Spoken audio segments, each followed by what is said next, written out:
Get ready, you're in for something special. We're back with Karoline Leavitt, once again cutting through the media noise with her signature boldness and unfiltered clarity. Whether she's shutting down gotcha questions or calling out media double standards, Karoline continues to prove why she's the press secretary everyone's buzzing about. Today, we're breaking down her latest viral moments, and trust us, she's on fire. Don't forget to subscribe and hit that notification bell for more content like this. If you look at the unfair trade practices that we have, 50% from the European Union on American dairy, you have a 700% tariff from Japan on American rice, you have a 100% tariff from India on American agricultural products. You have nearly a 300% tariff from Canada on American butter and American cheese. This makes it virtually impossible for American products to be imported into these markets, and it has put a lot of Americans out of business and out of work over the past several decades. So it's time for reciprocity, and it's time for a president to take historic change to do what's right for the American people. Can you believe it? Even with all the hard data right in front of them, the media still finds a way to attack Trump's tariffs.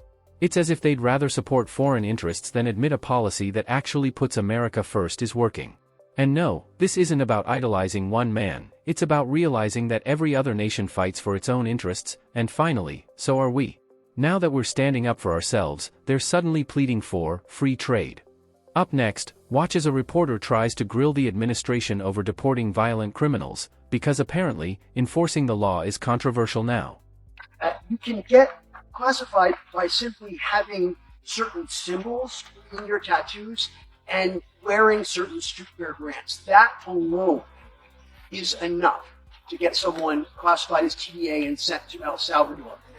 That's not true, actually, Andrew. According to this document, it is. No, according to the Department of Homeland Security and the agents, have you talked to the agents who have been putting their lives on the line to detain these foreign terrorists who have been terrorizing our communities? TDA is a vicious gang that has taken the lives of American women.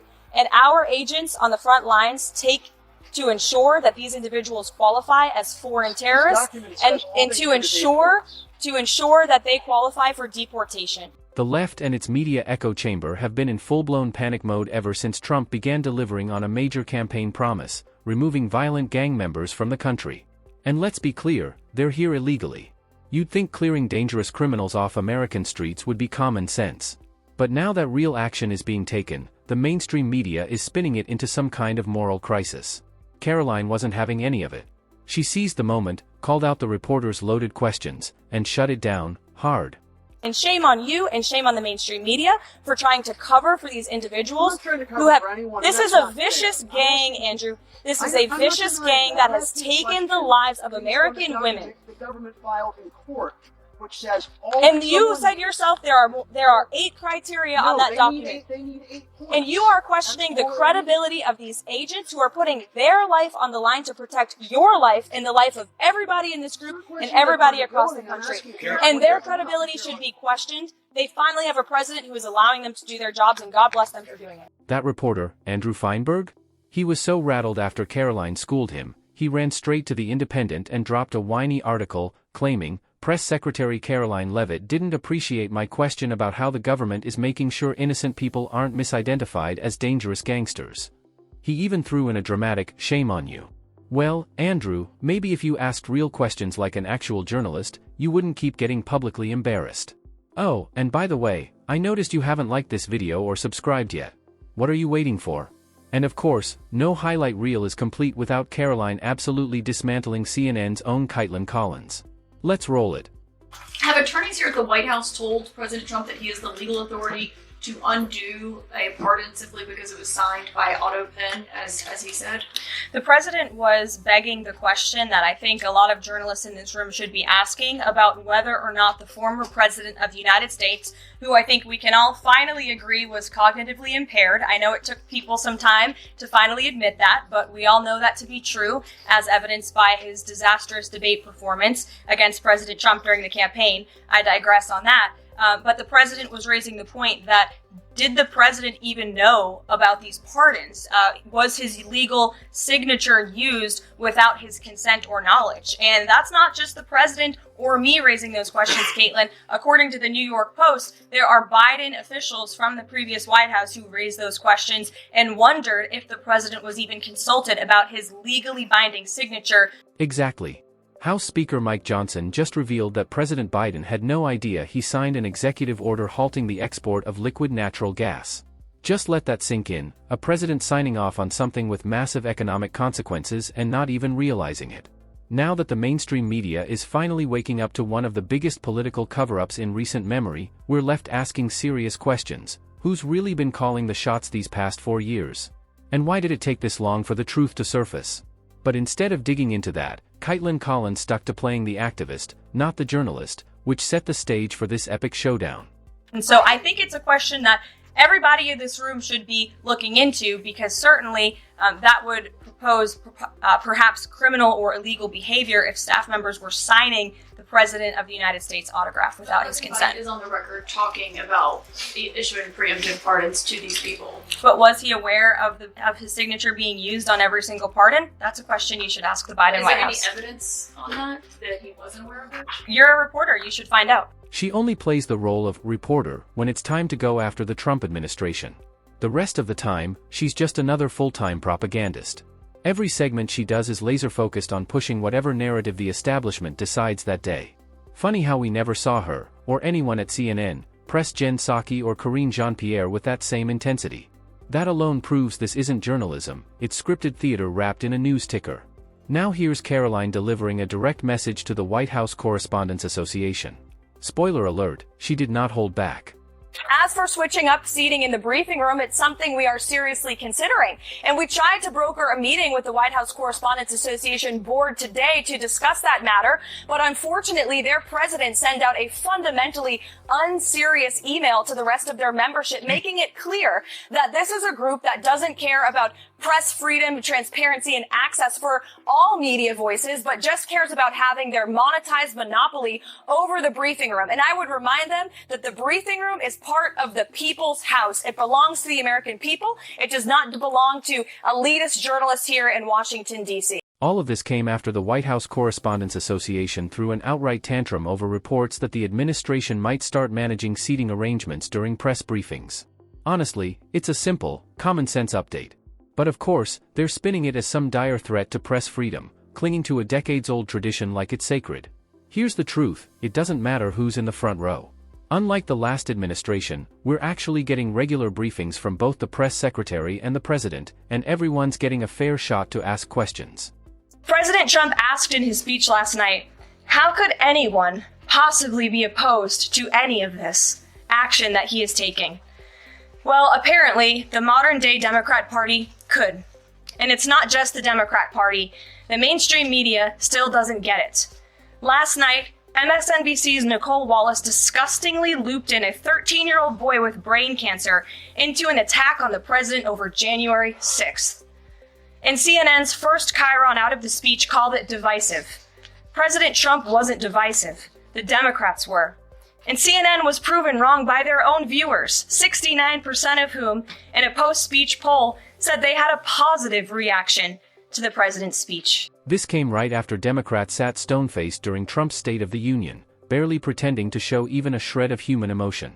But the moment that truly exposed their lack of basic decency? When DJ Daniel, a young brain cancer survivor, was named an honorary Secret Service member. Any decent person would be moved. But not them. To make it worse, Rachel Maddow and Nicole Wallace launched into Olympic-level mental gymnastics, accusing Trump of using the boy for political clout, pure projection. Ironically, Trump called out that exact kind of behavior in his speech, and they walked right into it. Up next, a reporter tries to downplay the fentanyl crisis at the Canadian border. Karoline shuts it down fast. Respectfully, it's just 43 pounds that were found last year. That's less than a carry-on suitcase. Is that a lot of fentanyl compared to, say, Mexico? the vast majority of the fentanyl is brought in through Mexico, not Canada. So what else does Canada need to do? Well, I just told you. Last year alone, there was a 2,000% increase in illegal fentanyl.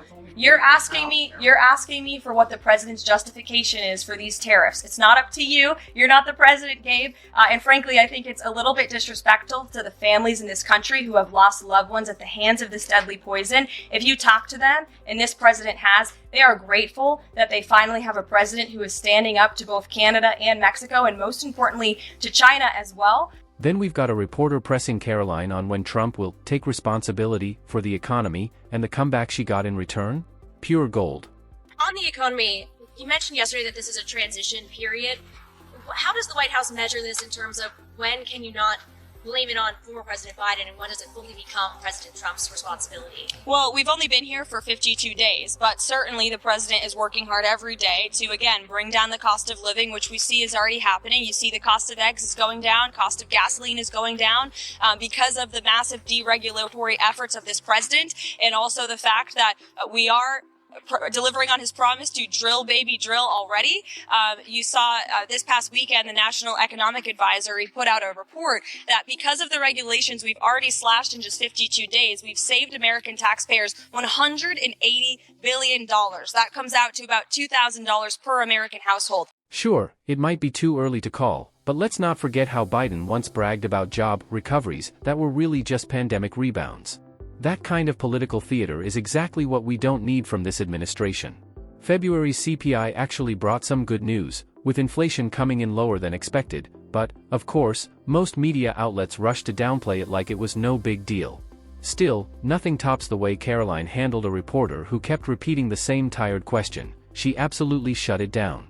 To be clear, that $71 billion was from 2015 to 2022, so it wasn't in just 1 year. And it was $71 billion but it wasn't in 1 year, just to be clear. in one report. And it was in one report over multiple years, from 2015 to 2022. So are you defending $71 billion in fraud, Peter? That's a lot of money. Why is the media so against cutting waste, fraud, and abuse from the government? I don't get I it. just want to ask a question. We won't be deterred. We will not be deterred from people like you and the press who are clearly adamantly opposed to cutting waste, fraud, and abuse. But we know that American taxpayers at home who have been struggling with an inflationary crisis don't want their tax dollars going towards crazy DEI programs in countries overseas. This came right after a reporter tried setting up the classic gotcha trap, hoping to paint Leavitt as some kind of fake news peddler.